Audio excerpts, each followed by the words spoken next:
विद्यार्थियों नमस्कार। आज हम आपको इतिहास बीए पार्ट द्वितीय प्रश्न पत्र के अंतर्गत सम्मिलित वेद शीर्षक के अंतर्गत वेदों के बारे में बताएंगे।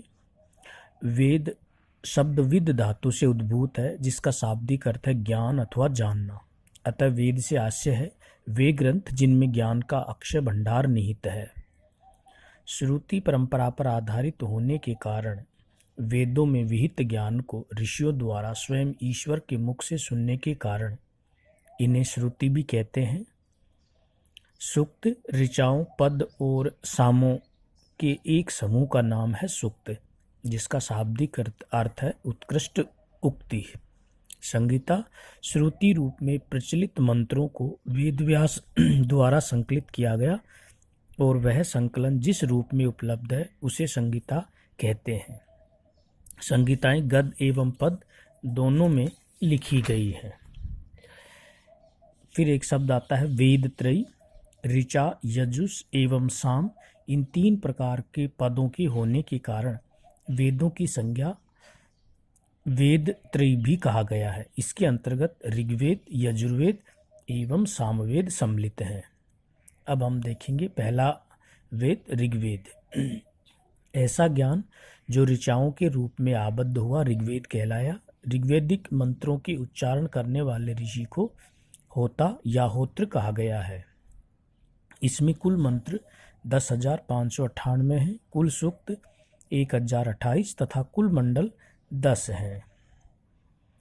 ऋग्वेद के प्रसिद्ध सूक्त हैं पुरुष सूक्त, नासदीय सूक्त, अदिति सूक्त, मुनि सूक्त, विवाह सूक्त, नदी सूक्त। प्रसिद्ध गायत्री मंत्र मूलतः ऋग्वेद से उद्भूत है, जो तीसरे मंडल में है तथा सविता सावित्री को समर्पित है। इसके प्रणेता ऋषि विश्वामित्र है। हमारा दूसरा वेद है यजुर्वेद।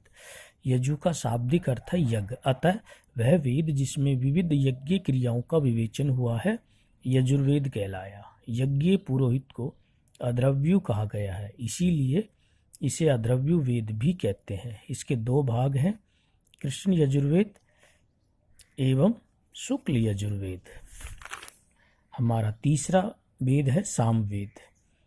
साम का शाब्दिक अर्थ है गान या गायन, अतः वह वेद जिसके मंत्र गेय पदों के रूप में है सामवेद कहलाया।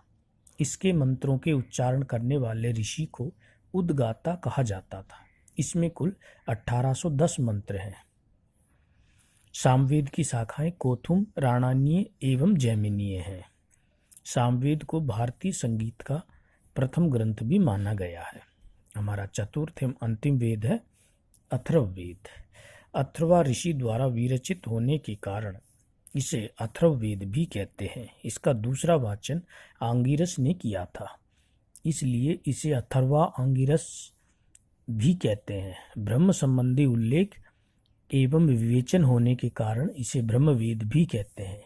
विभिन्न रोग और उनके निदान संबंधी उल्लेखों के कारण इसे भीषज वेद भी कहा जाता है। तो ये थे हमारे 4 वेद। धन्यवाद।